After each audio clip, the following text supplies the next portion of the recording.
Et salut à toutes et à tous et bienvenue sur ma chaîne. Aujourd'hui je vais tester avec vous des écouteurs intra-auriculaires de chez Penmate, les Pamu Slide Mini. Allez, à de suite pour le test.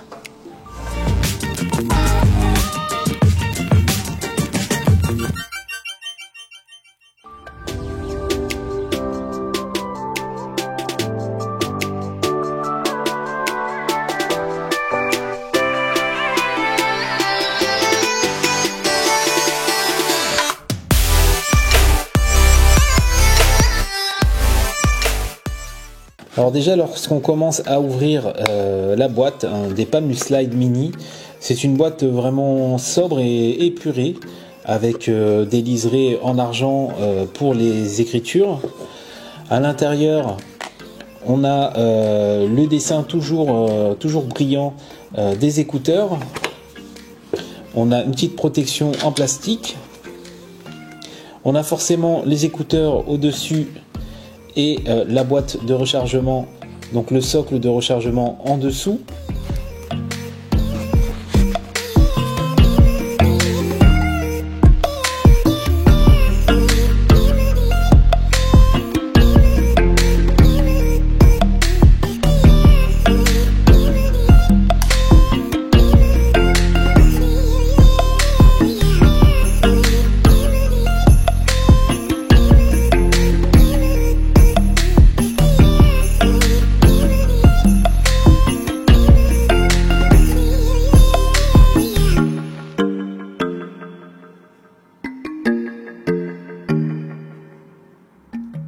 On retrouve donc un petit carton avec plusieurs accessoires à l'intérieur.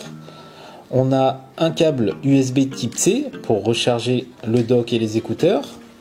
On a une pochette assez classe Pamu, donc pour protéger les écouteurs. On a la notice d'explication.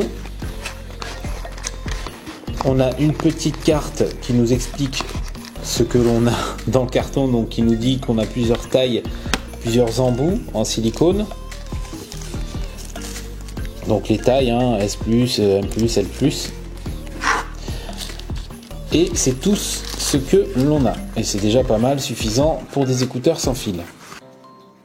Au niveau des spécifications, on a du Bluetooth 5.0, on a deux micros avec un système d'anti-bruit. On peut vraiment s'apercevoir du fonctionnement de ce système anti-bruit, il fonctionne vraiment bien. On a une certification IPX6, donc l'étanchéité, et l'autonomie, elle nous propose 10 heures en mode lecture de musique. Alors 10 heures oui, mais moi je tournerai plus dans les 8h30, 9h si je mets le son assez fort. Alors en fait j'ai fait le test en mettant le son pas au maximum mais assez fort. Il y en a pour 8h30, 9h. Donc la publicité n'est pas mensongère. C'est une très bonne batterie. Forcément ce ne sont pas des écouteurs de chez AliExpress comme j'ai eu l'occasion de tester. Donc on est vraiment sur un bon produit. Je vais prendre mon smartphone et je vais tester le son avec vous. Voilà, donc on se retrouve avec le micro et les écouteurs. Donc les écouteurs peuvent fonctionner indépendamment l'un de l'autre. Donc c'est-à-dire que je peux juste utiliser l'écouteur de droite et mettre l'écouteur de gauche dans son dock.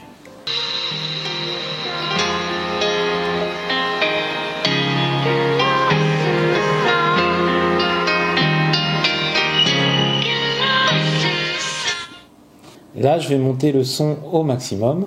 C'est parti.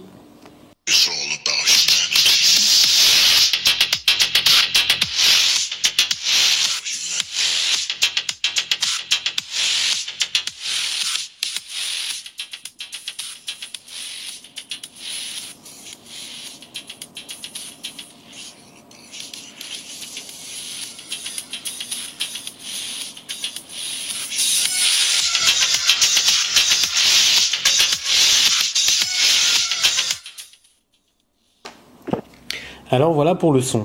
Alors quand on met les écouteurs dans les oreilles en l'ayant sorti du dock, donc on entend power on, donc dans chaque oreillette. Au niveau des fonctions, On a le play et le stop.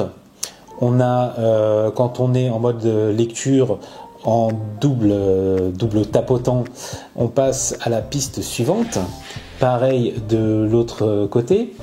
Si je reste appuyé à droite, si je reste appuyé à ce niveau-là, donc au-dessus, bon, déjà on entend un petit bip. Si je reste appuyé dessus à droite, il va me monter progressivement le son, donc des écouteurs, et pas du téléphone. Et si je reste appuyé ici à gauche, donc il va descendre progressivement le son des écouteurs et non du smartphone. Voilà, si je tapote 2 fois à gauche, bon là il est verrouillé, je vais le déverrouiller. On a l'assistant de Google. Donc par contre, si je le fais à droite, on n'a pas l'assistant de Google, mais si je le fais à gauche, on a l'assistant de Google. Donc vraiment, on a le strict nécessaire, c'est-à-dire play, pause, suivant et l'assistant de Google. Alors, pour faire un petit résumé vite fait de ces écouteurs, en fait, elles sont pas si moches que ça. C'est-à-dire que ceux qui adorent les AirPods et qui ne jurent que par AirPods, même si effectivement c'est ce qu'on trouve le plus, moi j'ai été agréablement surpris de ces écouteurs-là. Alors c'est toujours délicat à dire parce que plus j'en teste et plus je trouve des écouteurs mieux que d'autres. Ma référence était les i10 en 2019. En 2020, ce sont les 90 000, les i90 000 Pro, pardon, les i90 000 Pro, dans les écouteurs à entre 15 et 20 euros. Là, on est dans des écouteurs à une quarantaine d'euros ou 50 euros. Alors, je vous mettrai le lien dans la description pour pas dire de bêtises. On est dans une gamme tarifaire un peu plus haute, mais on est aussi dans une gamme de qualité aussi qui est beaucoup plus haute également. C'est voilà, c'est du solide. Alors là, on a une sorte de caoutchouc mat qui protège justement des impacts, et du coup c'est plus doux aussi pour l'oreille quand on l'insère dans l'oreille. Ici vous apercevez le système anti-bruit tout simplement, hein, donc pour réduire les bruits ambiants, et en dessous on a le micro. Voilà, donc ici on a le micro, et là vous pouvez apercevoir qu'on a les contacts donc pour charger les écouteurs. Je vous les recommande à 100% parce que je sais que ce sont des écouteurs de bonne qualité, ça se ressent, la qualité se ressent, elle s'entend surtout, donc voilà, vous pouvez les acheter les yeux fermés. Quand on met les écouteurs dans le dock, donc on a le témoin rouge, le témoin donc de charge. On avait les LED ici qui s'allument en blanc pour nous dire combien il reste de batterie dans le dock en fait. On peut recharger complètement, donc totalement, les écouteurs 2 fois. Voilà, avec le dock.